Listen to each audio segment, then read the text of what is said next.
Why do people say grow some balls? Balls are weak and sensitive. If you really want to get tough, grow a vagina. Those things can really take a pounding.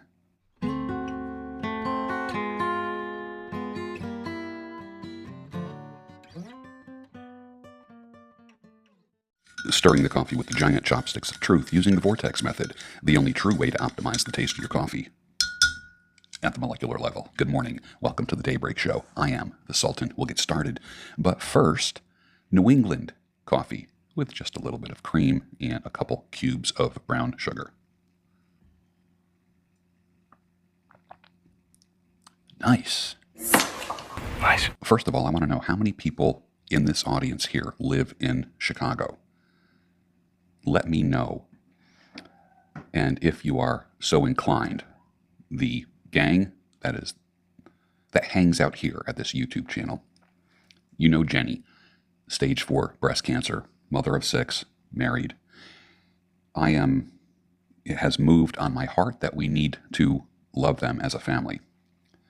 So who lives in the Chicago area? And what I want to do is be able to send some ambassadors to her, to visit her, to make her a cup of tea, say a prayer for her, with her, on behalf of the crew here.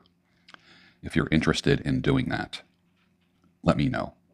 Let me know in the comment section. And that's something that we can organize and we can do. Okay. My ex sends me a text. She says, we were like Desi and Lucy, me always getting into trouble and you, the voice of reason. Well, I guess better late than never, right? You know, when I say I am the voice of sanity, clarity, and reason, it hasn't always been that way. But it has been that way for many years. And it feels pretty darn good to be, I don't want to say vindicated, but at least recognized that I am the stop, breathe, and think guy in a relationship, rather than being impulsive. And that's what I want you to be. I want you to use literally sanity, post-nut clarity, and reason when you encounter situations. Saw a sign at the hospital, gynecology department, with an arrow down, and then underneath it was a restaurant. But it was a strange, very strange combination. Gynecology, restaurant, that direction. And it had like a plate and a fork and a spoon. And I'm thinking, all of a sudden, I'm not very hungry now. I am a firm believer. I have been a fan of like funny signs, like actual road signs for a long time. And I'm a firm believer that it might not be the smartest people in the world that are making signs. I don't know where they're made. True story.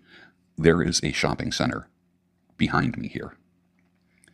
And the anchor stores are Giant Supermarket and Dick's Sporting Goods. And then everything in between. There's like a Marshall's and a Bed Bath Beyond and several, Five Below and several stores. The sign at the entrance to the shopping center said Giant Dick's. I took a picture of it because I couldn't believe it. Giant Dick's. Because Giant was at one end and Dick's Sporting Goods was at the other. But did they not think about what Giant Dick's meant? It just became a funny thing. And then eventually it got taken down and they put something else up. I got to find out what that is. But I do have that picture somewhere where it said Giant Dick's. It was like you're just driving down the driveway and you see a sign that says Giant Dick's. What?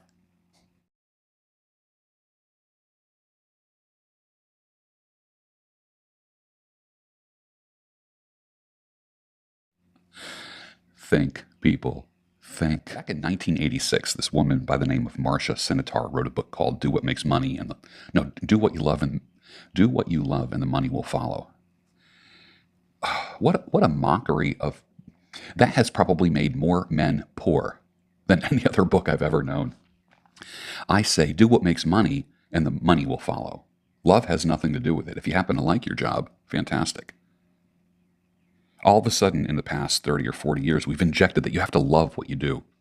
You have to have a passion for what you do. You have to be emotional about what you do. Now, does it help if you like what you do? Of course. Of course it does. It's nice to be able to get up and go to a job that you like. Like when I cut hair, like today's a day that I cut hair. I never wake up on a Thursday morning and think, oh shit, I have to cut hair today. It doesn't pay me nearly as well as my coaching does when I work with men. But you know what? I really love it. I really do. So a couple days a week, I cut hair at a salon, and I have a good time doing it.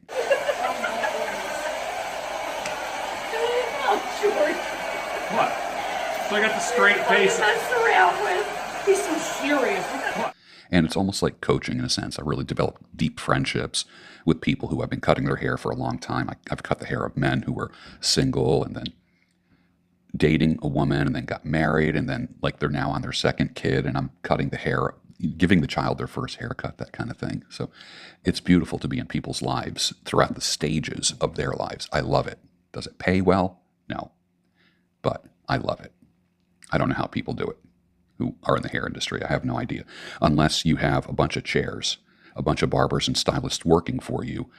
Cutting hair by yourself is very difficult. Very difficult. And I've yet to crack the code. It's something that I love to do, but you just can't make good money and live where you want if you cut hair. But if you are thinking of going into the hair cutting industry, whether as a barber or a stylist or going to be like a makeup artist or esthetician, or you want to be like a nail person, that type of thing, think hard. Think hard. I do have some strategies for you. So if you're going to go in that direction, just reach out to me and I will red pill you in a hurry and drop some truth bombs, but there are some possibilities that are out there if you play your cards right. So if you're going to go into that industry, reach out to me somehow and I'll tell you how you can do that. So did the American Red Cross go woke? They just sent me an email, because I give blood every 2 months. They sent me an email saying that they're now accepting the blood of, regardless of gender, sexual orientation, blah, blah, blah. I guess people were, like some of the questions they would ask before you give blood. Have you had sex with a man in the past 3 months? Things like that. So I don't know if it's based on science or if it's based on political correctness. Did they catch heat? And are they just bowing down? Do you have this disease or that disease? Like, if you were in need of blood, would you want the blood of somebody who is vaccinated? Would you want the blood of a homosexual? Would you want the blood of, like, fill in the blank, whatever? They used to not let people who were out of the country and then came back in the past 2 weeks, homosexuals. One of the questions is, have you visited a prostitute in the past 2 weeks? So apparently, I don't know if it was prejudice that made them put together that pre-blood giving screening, because now none of that exists. Now you want to give blood? Come on in. A lot of people are needing blood and platelets. I dump blood. I don't give blood. If you want to know what dumping iron is, I'll put a link for it down below. I give blood for my own health, period. The secondary benefit is that somebody gets helped in a hospital somewhere who needs blood. But I do it primarily for me. Selfish, I know, but it's part of my longevity plan. Have you watched A Divorce Attorney's Thoughts on Love and Marriage? Yesterday I watched it once. I sent it to many people. I am going to listen to it again today, probably while I'm in the shower, while I go take my morning walk. Maybe the most profound 1 hour you will spend. It was unbelievable. It was unbelievable. I'll put a link for it down below. It is so good. It's one of the best things I've listened to all year. Literally all year. I do believe that we in America are going to suffer for our government's sins. Mark my words. Washington, D.C. is a really jacked up place right now. It's happening. We haven't seen much yet. I mean, prices of everything have gone up. I do believe that Washington, D.C. is pure evil. Everything from their obedience to the whole COVID and pandemic narrative to now this climate change thing, which is going to raise prices and create lockdowns. But, like I said, the past 3 years with COVID and all that stuff and masks and tests, that was an IQ test that you probably failed. Some of you didn't. Most of you failed the test. Are you going to continue to listen to your government? Be not deceived, God is not mocked, Galatians 6:7. How do I know this to be true? Well, I've been around the block a few times, my brother. I was a mocker. I was ungodly. I was involved in all kinds of fuckery, and I reaped some hard lessons that I would never wish on any man. Well, maybe a few. But the reality is, let's try to honor God as much as we possibly can. Here's some idioms that you probably never heard of. You probably heard of some, but let's read them here. Don't count your chickens before they're hatched. If it ain't broke, don't fix it. Why buy the cow when you get the milk for free? A bird in hand is worth two in the bush. A penny saved is a penny earned. Early to bed and early to rise makes a man healthy, wealthy, and wise. Make hay while the sun shines. Kiss and make up. Never kiss and tell. Nothing that a day in the woods or on the water can't solve. Measure twice, cut once. Take time to smell the roses. A clean conscience makes a soft pillow. A big wife and a big barn never does a man any harm. Who wants a big wife? I like a couple things big on my wife, but I don't want a big wife. And a big barn, I get that part. A handsome husband is common property. That's interesting. I'm going to have to look that up and see what era that's from. Loose lips sink ships. A fish wouldn't get caught if he kept his mouth shut. Every path has a puddle. Better to be a has-been than a never was. And then this from Mandelbaum. Better to spin plates than pick up broken dishes. He gave me that the other day. Me and Mandelbaum are going to have a conversation next week about the cost of divorce and how to save money while going through a divorce. Should be very interesting. All right, so I have a task for you. Put your hand in a bucket of water and then remove it. It didn't leave a hand-shaped hole in the water, did it? No. The water quickly rushed back to fill in that spot. That's your life. You make an impression while you are here on Earth, living, but when you're gone, it's really only your loved ones that you've made the impression on. The world just moves on and the space just gets filled where you were in life. If you are remembered, lucky you. Just make an impression on those that are closest to you, people that matter, family, friends. They're going to talk about you when you're gone. He was cool, she was cool. They were kind, they were funny. Always had something nice to say. What an ass, they might say. Wasted so much, such a shame. Had so much potential. Eulogies are for funerals. The real you will be summed up with one sentence when you pass. People will mention you in a phone call, on a holiday, at reunions, homecomings, on a birthday, an anniversary, or a holiday. Someone may raise a glass to your name and say a word or two if you're lucky.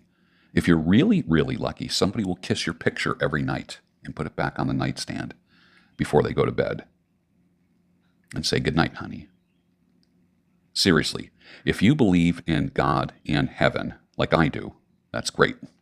That kind of takes away some of the sting. Either way, this is it, bro. This is it. You don't know what is beyond here. We're really hoping that we're going to be with the Lord when we close our eyes and breathe our last breath. So you have to do it today. What is it that you need to do? What will it take to get you off your ass and go for that great dream that you've been thinking about? That's what my coaching will help you do. We don't talk about your past. We talk about what you're going to do from here on out, the future. Make your life worth it, man. I am of the firm belief that every human being is born an entrepreneur. No baby wants to work a job. You don't grow up thinking, I'm going to work a job, ever. You're not born with the feeling that you can't. You're born with the feeling that you can. The problem is that family and friends talk you out of things and limit you as you grow up. What were the things that you were told you can't do? Don't do that. You know what? Do those things. I love what Jenny says. Ladies, when you love God fully and completely, only then can you love your husband fully and completely. This is why it's very difficult for me to hear the words, "I love you," from a woman if she is not a lover of God. Only when you love God fully and completely, ladies, the few ladies that are here, only then can you love your man fully and completely. And now for the men, telling your wife that you love her. Remember, men want to be respected and appreciated. Women want to be loved. They're not interchangeable. They're different things.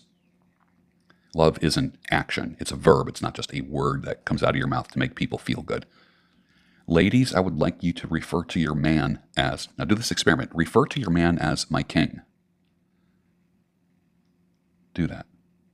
Before he leaves for work in the morning for you stay-at-home wives, get into his arms and say, "Have a great day, my king." And just look at his face.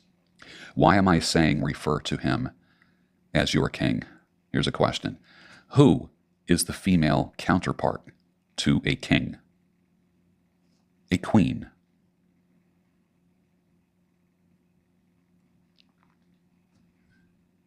And with that, finish your coffee, and I'll see you tomorrow on the Daybreak Show, your home of sanity, post-nut clarity, and reason.